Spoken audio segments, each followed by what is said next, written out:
Husband ने मेरे सारे कपड़े उतार दिए थे। हम संभोग रस में डूबने ही वाले थे। तभी दरवाजे पर खट खट की आवाज आई। शादी के कुछ ही महीने हुए थे और मैं अपने नए जीवन को अपनाने की कोशिश कर रही थी। मेरे पति की नाइट शिफ्ट होती थी और सारा दिन घर के कामों में ही निकल जाता था, लेकिन इस बीच मेरे मन में असंतोष और बेचैनी का भाव लगातार बढ़ रहा था। मैं चाहती थी कि मेरे और मेरे पति के बीच कुछ निजी पल हों, पर घर के काम और जिम्मेदारियों की वजह से हमारे बीच वो नज़दीकियां कम होती जा रही थीं।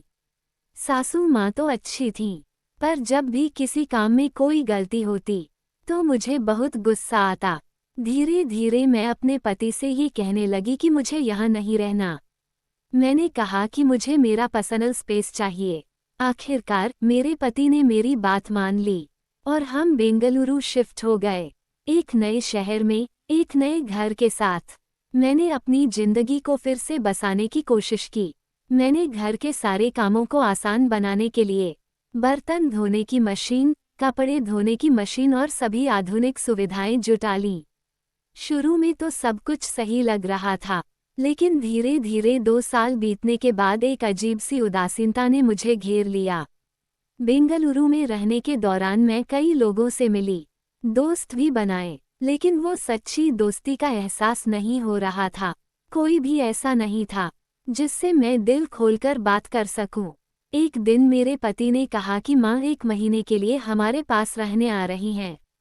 अंदर से तो मैं बहुत नाराज थी, लेकिन कह नहीं पाई। जब सासू माँ आईं, तो मैंने उन्हें घर की सारी सुविधाएं दिखाईं, लेकिन वो कुछ समझ नहीं पाईं।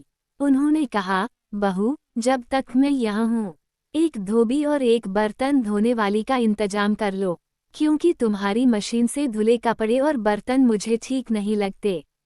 हमने माँ की बात मानी और धोबी और बर्तन धोने वाली को रख लिया। धीरे धीरे माँ उनकी संगत में अपना समय बिताने लगी। वो लोग आपस में गप्पे मारतीं और मैं कभी कभी उनका हिस्सा बन जाती थी। 1 महीना यूं ही बीत गया और माँ के जाने का समय आ गया।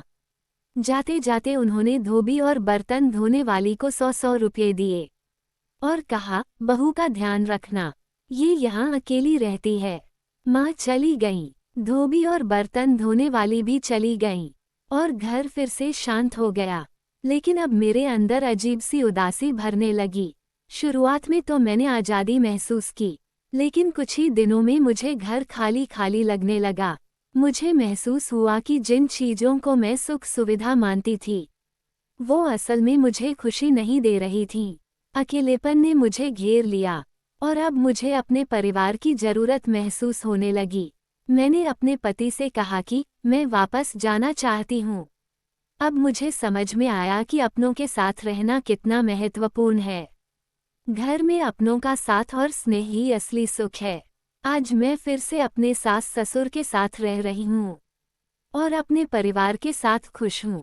मुझे अब इस बात का एहसास हो गया है कि एक घर सिर्फ दीवारों और सुविधाओं से नहीं बनता, बल्कि उसमें रिश्तों और प्यार की जरूरत होती है।